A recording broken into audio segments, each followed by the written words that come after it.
The Wild Project. Por ejemplo, el divorcio. Las afganas se pueden divorciar. Es legal divorciarse en Afganistán. Pero si te divorcias, pierdes la custodia de tus hijos. ¿De qué me sirve a mí un divorcio si significa que no voy a poder ver más a mis hijos? ¿Eso para qué sirve? Claro. En Afganistán durante estos 20 años estaba prohibido el matrimonio forzoso. El 100% de los matrimonios son forzosos.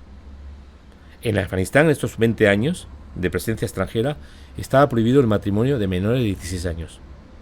Más del 50% de los matrimonios en Afganistán son con menores de 16 años. El otro día escuché a un tertuliano o un todólogo de la comunicación, de estos que saben de todo y nunca saben de nada, que ahora, a partir de ahora, iba a haber matrimonios con niñas de 12, 13 y 14 años. No, disculpe. Es que en estos 20 años ha habido matrimonios con niñas de 12, 13 y 14 años. Yo, en este libro, hay casos de niñas de 12, 13 y 14 años casadas forzosamente. La noche de bodas es una violación. Una violación. Una de ellas, 14 años, casada con un hombre de 70 años, que puede ser su bisabuelo.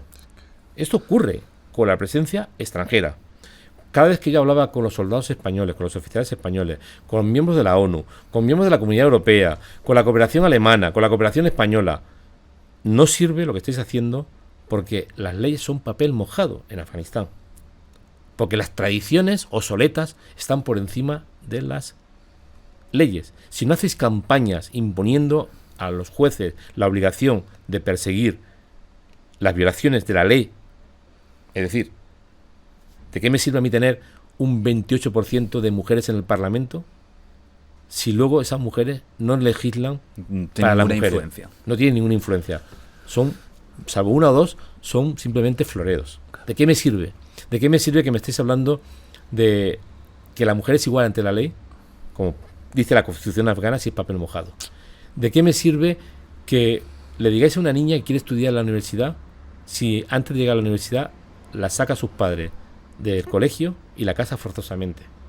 Yo he hecho, Jordi, suicidios, intentos y suicidios, o sea, que han acabado en muerte, de menores que se quemaban a lo bonzo con gasolina o se envenenaban con matarratas, con opio, que es muy barato, o se empastillaban. Y casi todas estas niñas menores de 18 años, de 16 años en algunos casos, algunas algo superior, 20 años, todas se intentaban suicidar para huir de matrimonios forzosos. Y ocurría, no me he tenido que ir a pueblos pequeños por ahí perdidos. En Kabul, en Herat, en Kandahar, que es conservadora, y en Mazar-i-Sharif, que es liberal. En las grandes ciudades afganas, donde había despliegue de tropas de la OTAN a unos niveles brutales. En el 2011 hice un reportaje en la Universidad de Kabul con Mónica Bernabé.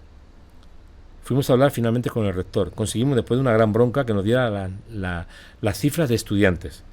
En Kabul, a mí me encantaba ir a la universidad, sentarme en los bancos de la entrada y ver a las niñas, a las jóvenes pasar. Porque yo había estado durante la época de los talibanes que no había ni una sola mujer.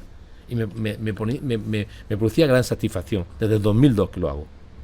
Siempre voy un rato y me siento, le digo a mi taxista, llévame a la universidad. Me siento allí, me tomo un helado o me hago un bocata y me pongo a ver a las chicas. En Kandahar, que es la ciudad donde nació el movimiento talibán, conservadora, donde había entre la ciudad y la provincia 30.000 soldados de Estados Unidos desplegados. En el 2011, 2.850 estudiantes. Solamente había 120 mujeres, un 4,11%. Profesoras, de 180 profesores, había 5 profesoras, 2,77%. En el 2010, 20 escuelas de niñas fueron quemadas por los talibanes.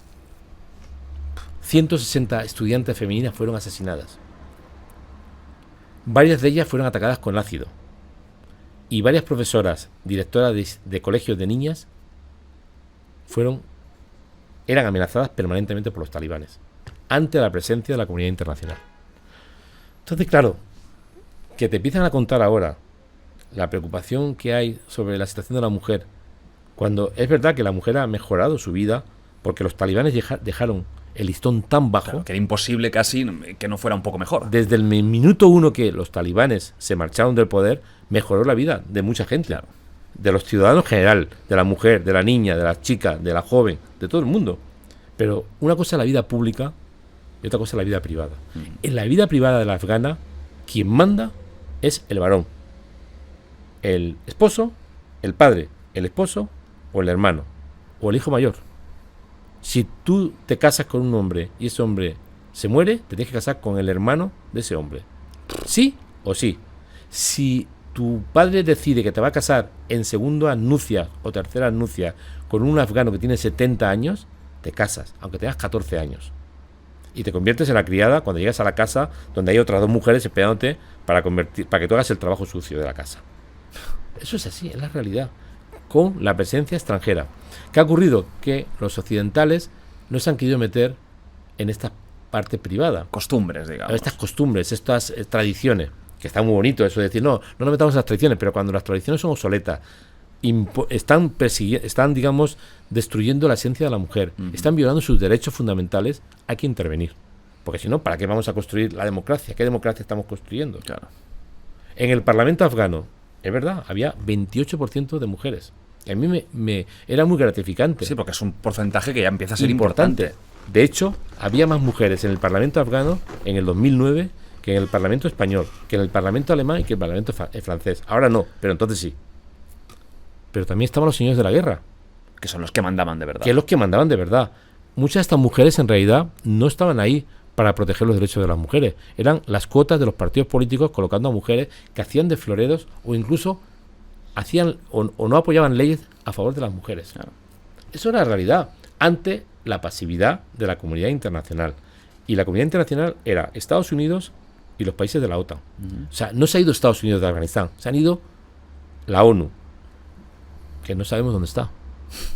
Desde el primer minuto 1 del conflicto actual, del momento en que los talibanes empezaron a avanzar hasta ocupar Kabul, de la ONU no sabemos nada. Desapareció. Funcionarios de la ONU que cobran unos salarios estratosféricos, porque tienen pluses de peligrosidad, que salen los primeros corriendo de todas partes. Lo he visto en los Balcanes, lo he visto en Ruanda, lo he visto en Irak, lo he visto en Afganistán, lo he visto en todos los países. Que aquí he hay visitado. conflicto, hasta luego. Salen corriendo. Tipos que ganan un montón de dinero. Yo estos días decía irónicamente, a ver, el embajador español ha hecho un gran trabajo, pero es su obligación. Quedarse allí hasta que se vaya el último español. Porque, entre otras cosas, cobra un gran salario por ser el embajador en Afganistán, incluido un plus de peligrosidad. Entonces, ¿Es lo que le toca? Es lo que le toca. O sea, aplaudámoslo. Pero si vamos a aplaudir ahora el trabajo bien hecho, es porque el resto lo hace mal. Claro. Yo no lo entiendo. Claro.